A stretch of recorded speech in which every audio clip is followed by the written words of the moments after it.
ಇವತ್ತಿನ ರೆಸಿಪಿಲಿ ಕಡಿಮೆ ಎಣ್ಣೆಯಲ್ಲಿ ತಯಾರಾಗುವಂತಹ ನೋ ಮೈದಾ ಕ್ರಿಸ್ಪಿ ಸೂಜಿ ಟ್ರಯಾಂಗಲ್ಸ್ ಹೇಗೆ ಮಾಡೋದು ಅಂತ ನೋಡೋಣ. ಫಸ್ಟ್ ಸ್ಟಫಿಂಗ್ ಪ್ರಿಪೇರ್ ಮಾಡೋಣ. ಅದಕ್ಕೆ ಒಂದು ಬಾಣಲಿಲಿ 2 ಟೇಬಲ್ ಸ್ಪೂನ್ ಆಯಿಲ್ ಹಾಕಿ ಎಣ್ಣೆ ಕಾದ್ಮೇಲೆ ಒಂದು ಈರುಳ್ಳಿ, 1/2 ಟೀ ಸ್ಪೂನ್ ಸಾಲ್ಟ್ ಹಾಕಿ ಈರುಳ್ಳಿ ಬ್ರೌನ್ ಕಲರ್ ಆಗೋವರೆಗೂ ಫ್ರೈ ಮಾಡಿ. ಈಗ 2 ತುರಿದಿರುವಂಥ ಆಲೂಗಡ್ಡೆ ಹಾಕಿ 2 ನಿಮಿಷ ಫ್ರೈ ಮಾಡಿ. ಆಲೂಗಡ್ಡೆ ಸ್ವಲ್ಪ ಬೆಂದಮೇಲೆ ಒಂದು ತುರಿದಿರೋ ಕ್ಯಾರೆಟ್ ಹಾಕಿ ಮಿಕ್ಸ್ ಮಾಡಿ. ಆಲೂಗಡ್ಡೆ ಮತ್ತು ಕ್ಯಾರೆಟ್ನಲ್ಲಿರುವ ನೀರಿನ ಅಂಶ ಎಲ್ಲ ಎವಾಪ್ರೇಟ್ ಆಗೋವರೆಗೂ ಫ್ರೈ ಮಾಡಿ. ಈಗ ಇದಕ್ಕೆ 1/2 ಟೀ ಸ್ಪೂನ್ ಸಾಲ್ಟ್, ಅರ್ಧ ಟೀ ಸ್ಪೂನ್ ಅರಿಶಿನ, 3/4 ಸ್ಪೂನ್ ಖಾರದ ಪುಡಿ ಮತ್ತು 1/2 ಟೀ ಸ್ಪೂನ್ ಗರಂ ಮಸಾಲ ಹಾಕಿ ಮಿಕ್ಸ್ ಮಾಡಿ. ಮಸಾಲೆದು ಹಸಿ ಸ್ಮೆಲ್ ಹೋಗೋವರೆಗೂ ಫ್ರೈ ಮಾಡಿ. ಲಾಸ್ಟಲ್ಲಿ ಇದಕ್ಕೆ 2 ಟೇಬಲ್ ಸ್ಪೂನ್ ಕಟ್ ಮಾಡಿರೋಂಥ ಕೊತ್ತಂಬರಿ ಸೊಪ್ಪು ಹಾಕಿ ಮಿಕ್ಸ್ ಮಾಡಿ ಸ್ಟವ್ನ ಆಫ್ ಮಾಡಿ. ಸ್ಟಫಿಂಗ್ ರೆಡಿಯಾಗಿದೆ. ಈಗ ಇದನ್ನ ತಣ್ಣಗೆ ಹಾಕ್ಬಿಡೋಣ. ಒಂದು ಬೌಲಲ್ಲಿ 1 ಕಪ್ ಚಿರೋಟಿ ರವೆಗೆ 1 ಟೀ ಸ್ಪೂನ್ ಸಾಲ್ಟ್ ಹಾಕಿ ಮಿಕ್ಸ್ ಮಾಡಿ. ಸ್ವಲ್ಪನೇ ನೀರು ಹಾಕ್ತಾ ಒಂದು ಸ್ಟಿಫ್ ಡೋ ಪ್ರಿಪೇರ್ ಮಾಡಿ.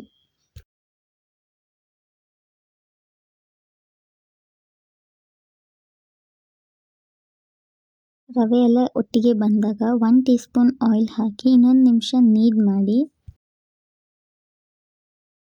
ಮೇಲಿಂದ ಸ್ವಲ್ಪ ಎಣ್ಣೆ ಸವರಿ 5 ನಿಮಿಷ ಡೋನ ರೆಸ್ಟ್ ಮಾಡಿ. 5 ಮಿನಿಟ್ಸ್ ಆದಮೇಲೆ ಇನ್ನೊಂದು ನಿಮಿಷ ಡೋನ ನೀಡ್ ಮಾಡಿ. ಈಕ್ವಲ್ ಪೋರ್ಷನ್ಸ್ ಆಗಿ ಡಿವೈಡ್ ಮಾಡಿ.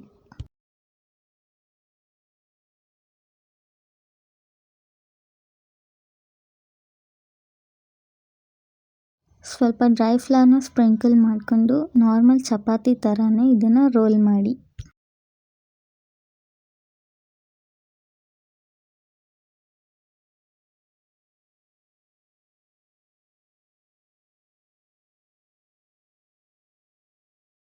ಇದೇ ರೀತಿ ಎಲ್ಲ ಡೋ ಪಾರ್ಟ್ಸ್ನೂ ರೋಲ್ ಮಾಡಿ ಇಟ್ಕೊಳ್ಳಿ.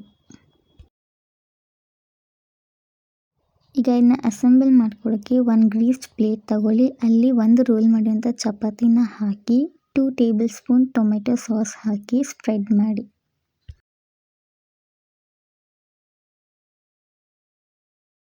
ಟೊಮೆಟೊ ಸಾಸ್ ಹಾಕಿದ ಮೇಲೆ ನಾವು ಪ್ರಿಪೇರ್ ಮಾಡಿರೋಂಥ ಸ್ಟಫಿಂಗ್ನ ಈವನ್ ಆಗಿ ಸ್ಪ್ರೆಡ್ ಮಾಡಿ. ಇದೇ ರೀತಿ ಉಳಿದಿರೋ ಎಲ್ಲ ಚಪಾತೀಸ್ನೂ ಅಸೆಂಬಲ್ ಮಾಡಿ.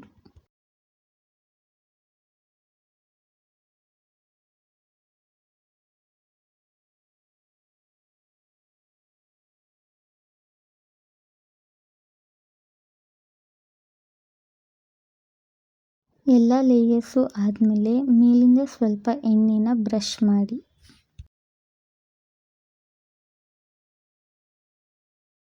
ಒಂದು ಪಾತ್ರೆಯಲ್ಲಿ ನೀರು ಕಾಯಕ್ಕಿಡಿ. ನೀರು ಕುದೀತಾ ಇರುವಾಗ ಈ ಪ್ಲೇಟ್ನ ಪ್ಲೇಸ್ ಮಾಡಿ ಇದನ್ನ 10 to 12 ಮಿನಿಟ್ಸ್ ಸ್ಟೀಮ್ ಮಾಡಿ. 12 ಮಿನಿಟ್ಸ್ ಆದಮೇಲೆ ಇದನ್ನ ಹೊರಗಡೆ ತೆಗೆದು ಇದನ್ನ ಈಕ್ವಲ್ ಪೋರ್ಷನ್ಸ್ ಆಗಿ ಡಿವೈಡ್ ಮಾಡಿ.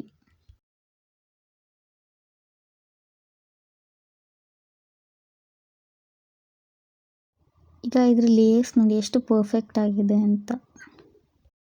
ಈಗ ಇದನ್ನ ನಾವು ಶಾಲೋ ಫ್ರೈ ಮಾಡಬೇಕು. ಅದಕ್ಕೆ ಒಂದು ಪ್ಯಾನಲ್ಲಿ 2 ಟೇಬಲ್ ಸ್ಪೂನ್ ಎಣ್ಣೆ ಹಾಕಿ ಎಣ್ಣೆ ಕಾದ್ಮೇಲೆ ಈ ಟ್ರಯಾಂಗಲ್ಸ್ನ ಒಂದೊಂದೇ ಪ್ಲೇಸ್ ಮಾಡಿ ಗೋಲ್ಡನ್ ಬ್ರೌನ್ ಆಗೋವರೆಗೂ ಇದನ್ನು ಶಾಲೋ ಫ್ರೈ ಮಾಡಿ.